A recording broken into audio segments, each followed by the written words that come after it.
Okay, guys, welcome back. Today we're going to talk about questions 3 and 4 on the example sheet that's supposed to be helpful to you for solving your end of unit project. So let's look at number 3. Number 3 is talking about a Ferris wheel, and we know that the lowest point is 5 feet off the ground, and the highest point is 130 feet off the ground.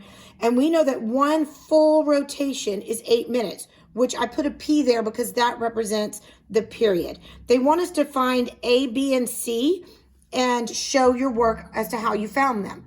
So if we look, if we know the highest point is 130 and the lowest point is 5, then the C or the midline is the average of those two numbers. So we're going to take 5 and 130 and we're going to add them together and divide by 2.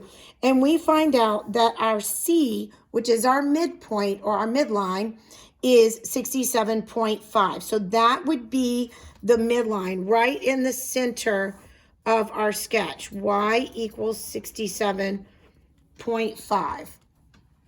All right. Now, as far as the amplitude, we know that the amplitude is the absolute value of the whatever the number is, right? So we have 130 minus the 5 divided by 2 because we want the difference. How much is 130 minus 5? And then that distance divided by 2 is halfway point in the center. It's just a different way of finding the amplitude. What you can do is you can just say 130 minus 67.5 because that's also going to give you the 62.5. Okay, so we have the two ways to do it. Some of you in class had discovered that when you add and divide by 2, you get the midline, and when you subtract and divide by 2, you get the amplitude. But most of us were saying that for the amplitude, you could just take the height of 130 minus the 67.5 to get 62.5.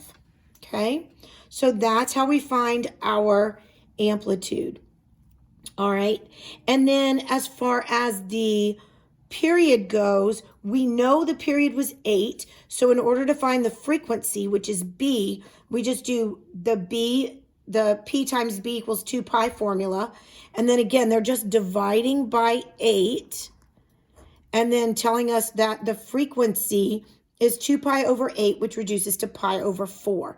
So that way we're able to find our equation. So we can find our equation for A, B, and C. It's going to be Y equal A, which is 62.5. Now they're saying negative 62.5, and that's because we're starting at the low and moving to the high. So this one is just, they're putting in a negative 62.5. And again, you would be able to figure that out from sketching. And so this times cosine, because you see that you start at your low and you're going to your high. So you're starting below the midline. You have to go around and go up to get higher. That's why it's a negative. So we have cosine, and then B was pi over 4 times T plus C, which was 67.5.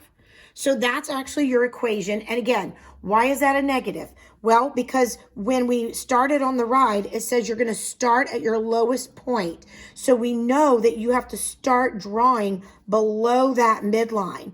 And the only way to do that is if it's negative, because normally, remember, cosine starts 1 above the midline. And this is what decides if we start above, or in this case, we start lower than the midline because we're starting at the lowest point, which is why it is a negative. So I hope that makes sense. If you have any questions, let me know. And then example 4, it says the possible hours of daylight in a given day is a function of the day of the year. In Poughkeepsie, New York, the minimum hours of daylight occurring on the winter solstice is equal to 9 hours. So the minimum hours of daylight is 9. The maximum hours of daylight is 15.